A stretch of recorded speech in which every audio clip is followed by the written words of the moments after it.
الله رب العالمين كرم اندري ابوي ديكو كرول وانا غفلا كوب جودي باشيتي من يله ما كرم اندري يله من اك ما تكرم غيا ايده اي تو مو تشارا سو دينان دوغو دي تين ايتيني كم غو بلا سرا تكرم غيا او مو فنا تشارا سو دينان كوني كوم تشارا باسو ني مبالا ويتشي ني نكو كرم غيا تكرم غيا bo doga karamogo yi voilà jebo chugolo nga esi ka karamogo tele yibse kene karamogo do law jebo chugolo ko doka kalende doka karamogo do faye do den ko jebo chugolo weche weche ko do faye do den ko nyongo no o dewa do ama fo bismillah o jaranye akara clé fly juma do ban nyonche juma sibiri kari tene jaga nyagatel ko juma ngero kono ablay ko jama ngero kono dore en le me juma ba toro bi odi nyego wala har oche am delega fo dore fona ko mayre bulu si zo tayre sagula sigatola nati bana bulu o abi famo bulu o beni ikalla haladu dum bena kodu mi delega fo te ko ma chama nyina ma ko ka chama ablay sigatola ni mu ye domina wa doy kamago andre to ko baddo ko ma ko ala be delimi ala ta karaba wallahu akbar o chen ablay ala ti kala mi fami karaba wa so ka seba kanke ika sete feminga isa go ti femuna nam o itsu karaba wallahu akaraba le sete armade to ko baddo ko ala be delide ma ala ta karaba ndala bo nyina ma kono mo ika fanga ti femuka isete mogomina nam bina fo ega fangate bol mogominka niki wo karaba nam modo bi chenike sikatola ni musuko ka ba che karaba bi chenike ni komo ka bi nyemo karaba bi chenike o kuma do ni ka iga delike wala ka ko nyini sira jelena ka sura makani karabali hagilla kuma do nyena bo kadiga te ma karabalinga nagor o tijien okon wala hagilla ma ko ba fa godo fo ayo ne fere hajabi ngoma ma ni fini be desa la te desa o tijien mo be desa sabula fembe setan ye nam fembe donia tambulu fembe chuwa tambulu fembe refona guno tambulu o de kama mi desa lahu o nga beg no be ala min bulu te desable ba don afo nyama guno be ala de bulu sikatola ale de anda nam an nina kile guno ba ale de bulu o tijien nam o ni fembe guno be min bulu de te desawo ayo o de ba nyedo amba ku jeni muye do fana ko ne ma ko ala ka soni ni ma ka son tekle ni mo yi son kuna dalabi se ka boala lagor wal ma soni ti wasa o ngani ala yi son ini mun ka kan wati mini chumina ala bo de kiye o mado mo ko makunye nam o kuna dali ta ko ko fol ta ko nyong mun diga ta ko atala nga kuma do ni kuma be ni be malo dinama wi ka ne ka na seconde la fa o ni kungo chena na nana ya fa fu no ko andre ko ni kama mbo yana ko dongo ko ne be ngai ubedi o moy o nga ala to ko ala to ke wala ala ko anga to ala ko anga to ala ko de kan ko subable anga to ala ko anga deli anga bato anga makono o anga ketay nga famu ne rafa nga nyina ma fa na ku yo de able maintenant dans be pressé am pressé no te wara nyini wo to ko nyini wo no shi tanga nyina ma ku ye ala ya nda do na ngale bato aban ni mun karo ko fe sa ala bato ko fe bisugo ke o nga anda kumbai o ala bato de tabarakal aba ngala bato ala nyina ma shiko ko do be pressé o chen o dewa ko to la ko be na ne guajoy o ko ni no te ne sukura suma bi do di bido o suma ba wolo le amada mi do nyime volo bien tene yable décembre kalo clé nani do samba fla ani mugani saba ani san ele mamman chamble ezekatola na shimakodo le mugani wolo fla hakilla ude bandache okay do ke alaka ado irana ka kunche herala e ka irana kenela parce que do ba ira ka so dubul oche na ga kene amanyere bulu akilla yala kele ga nema bakanya blay sikatola salaba ko funa ga ala kan gisha ko do amin ya rabbi madame l'indépendant mun bokono indépendant ko anga jamana koron felana ko jatke wale bingani kada ka nyi sanga fine tuku ka dagaro nani jatema waye ka foko mina ka tesalit andira labezaka ani fo asi andira bukanma ko koni dangare ke bamanci chamana ako senfe fine tuku sera ka joro la ko Mali ni Burkina Niger min be fara ɲɔgɔn kan bɛ wele ko fédération ko o ŋaniya bɛ u ɲɛmɔgɔw la ni waati la kɔfɛ i b'a ye k'a fɔ ko baarakɛla 150 k'olu gɛnna ka bɔ baara la i bɛ farm labila ye ko sinan bɛ fo bolofara min bɛ yen ko y'a jira k'a fɔ ko mɔgɔ min b'a la ka baarakɛlaw ka kɔɲɔ ɲɛnabɔ n'o ye gestionnaire des ressources humaines ye ko ka baara bila a bila yen lawulo karamɔgɔ minnu fana bɛ Bamakɔ yan n'u kun y'a jira k'a fɔ u bɛna o funu baara la tile 3 kɔnɔ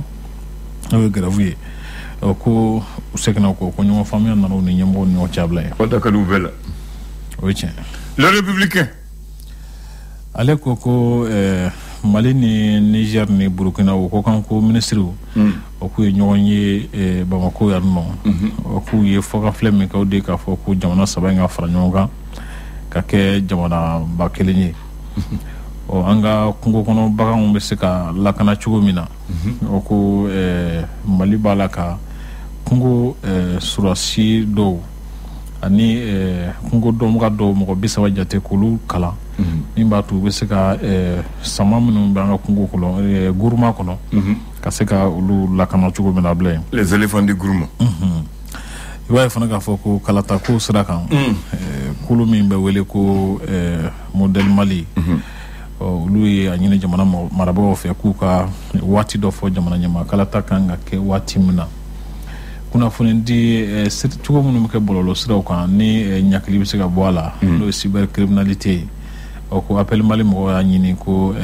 kunnafoni dilan minnu yamaruyalen don ka kunnafoni di kɛ bɔlɔlɔ sira ninnu kan k'olu ka lakana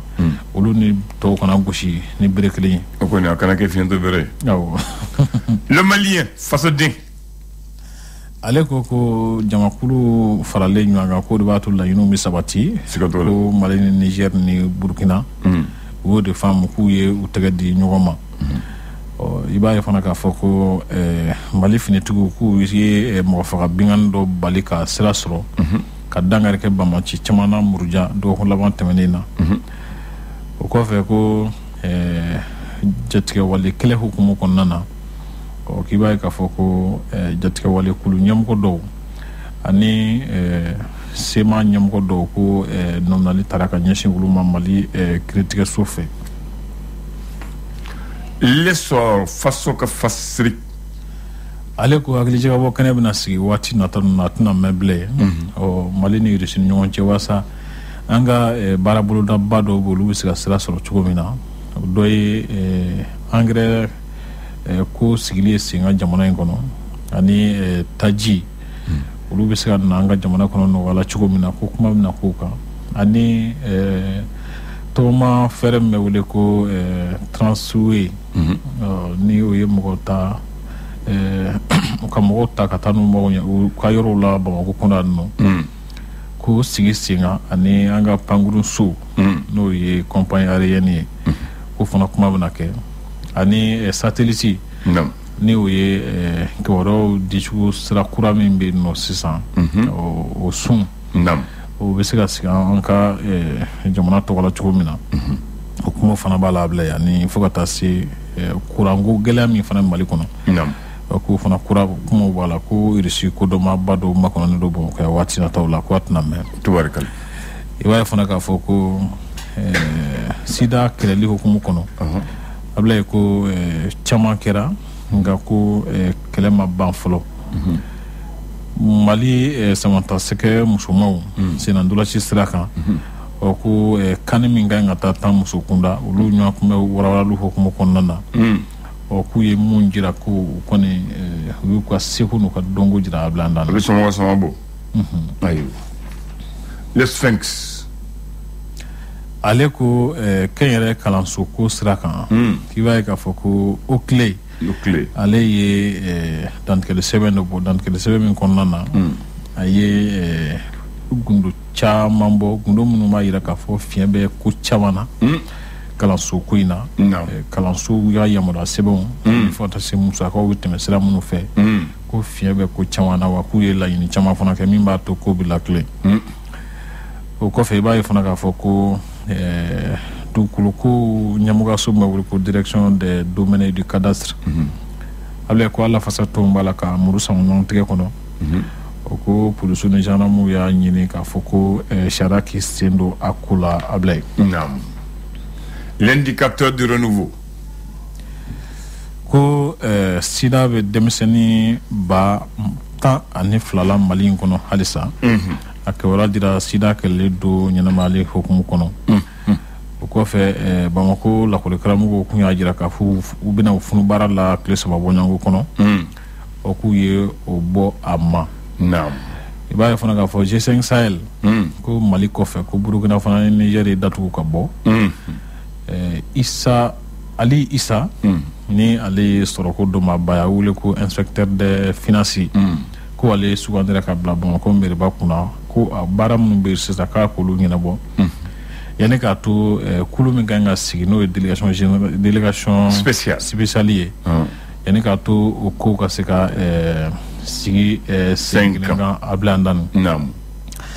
eba ye fona ka foko même taleke domaine kono no du kulu ko nyamwa so direction nationale des domaines a ko yinu fe ka fuka se fo wale milliard kemeni bi woron duru de faranyanga on ga ku sera ka se milliard kemeni ani bi woroni donima ukala inu kofi la inu ka wulka jo kofi naam ko ibaay fana ga fago fonene damna to me flanie ko mamuno mboru sigaro ga sawo kele no ma folonye abla ko gela be ulu kan kusube sabulo bu sumunu kono so te muno be siga fondeni lana kusube skis muno be siga nene kumbe kusube iba fana ga foko mo fa bingani mi ni ataraka nyesianga finituma semena jale no ga fo labenza ka gosi tesalita ni menaka ko bamanci chama ni turakula keleke mina chama mina nula fana ne fokata se marfa kisoma able naam les échos wele be kunchena ale ya sementia ko wati natanu na kana kurango gelambe malikono ko do ko fla kono de si jamana kele nga fo ko do ma bado ma kono do boko wal saka sa hakli jawabo jonjon ke ni kuinga ibaye fona ga fo ko Sahel jamana ko nana o ko G5 Sahel ko ni bala ka langulunya akere G5 fleur GD sake voilà de G5 akere GD ayo ko alias des états de Sahel kale bala ka fanga soro G5 Sahel ko ni barka bala ka do ka kusube abla ni so ndana kuna fontelin kwa boye tabarakallah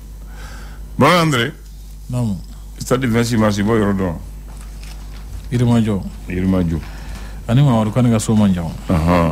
ko tane wala abe à 10 km alen du wala donc à bora les incarbora anga façon jigné kono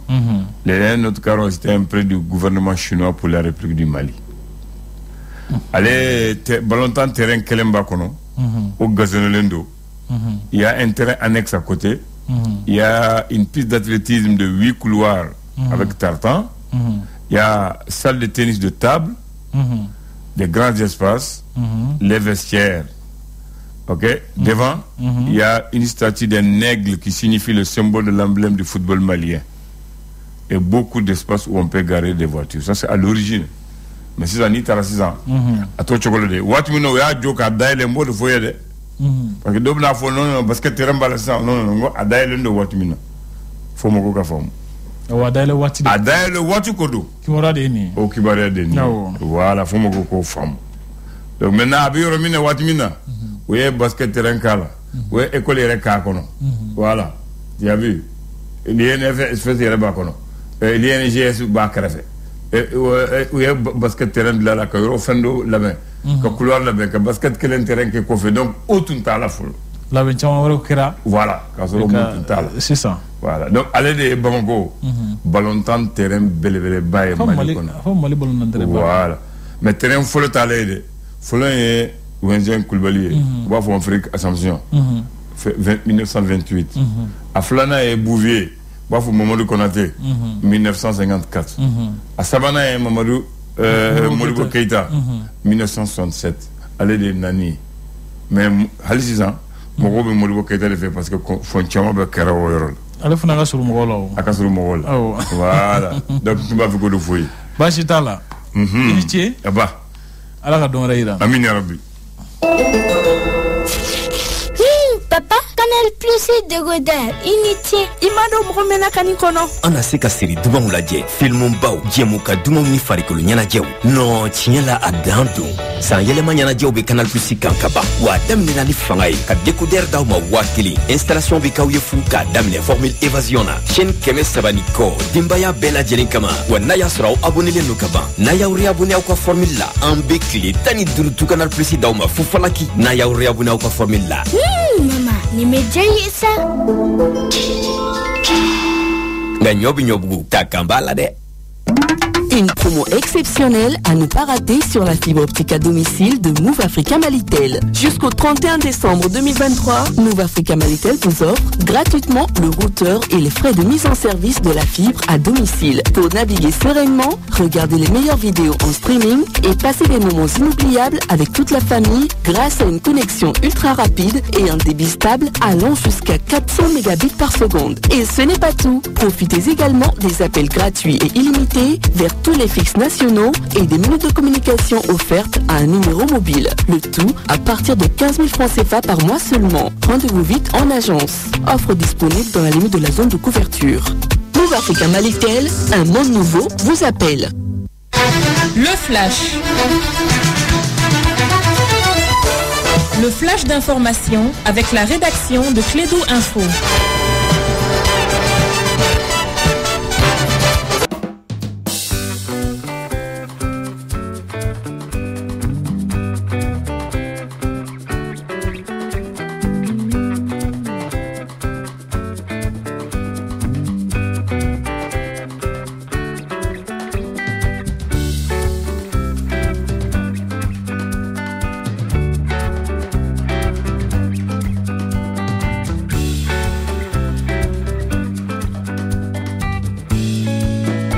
Alliance des États du Sahel ont tenu une réunion à Bamako du 30 novembre au 1er décembre 2023. Objectif, prendre des mesures pour l'opérationnalisation de l'Alliance, y compris à travers l'adoption des protocoles additionnels, de convenir des mécanismes de coordination de l'action politique et diplomatique des États membres de l'AES et de déterminer les modalités nécessaires au renforcement de l'intégrité entre le Burkina Faso, le Niger et le Mali.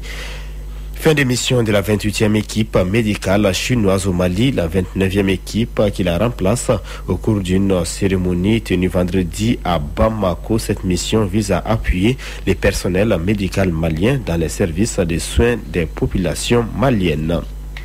Promouvoir les droits et le bien-être et le développement des personnes vivant avec handicap dans notre société, c'est l'un des objectifs de la Journée internationale des personnes handicapées. La commémoration s'est tenue ce week-end à Bamako avec le thème international unis dans l'action pour sauver et réaliser les objectifs de développement durable pour, avec et par les personnes handicapées. Hors du Mali, une importante coalition d'ONG ouest-africaines a exigé ce dimanche la libération sans délai de Daouda Diallo, défenseur des droits humains burkinabé, enlevé le vendredi dernier à Ouagadougou par des hommes non identifiés. Le Nigeria, qui préside actuellement la communauté ouest-africaine, a appelé les militaires au pouvoir au Niger à libérer le président de Chine Mohamed Bazoum et à l'autoriser à se rendre dans un pays tiers, a indiqué le ministre nigérien des Affaires étrangères.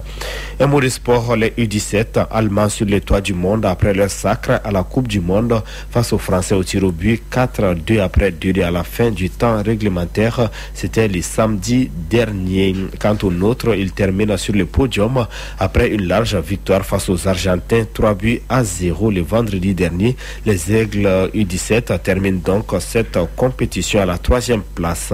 Et puis Coupe de la Confédération, deuxième journée de la phase des poules, le Stade malien de Bamako s'incline 2-1 à domicile face aux Marocains de la Renaissance sportive de Berkane. C'était hier au stade du 26 mars de Bamako. C'est tout pour ces flashs, Abdoulandan. Merci de l'avoir présenté. Excellente journée à toi et très bonne semaine à tous les auditeurs. Tout à l'heure, on va donner la console aux femmes.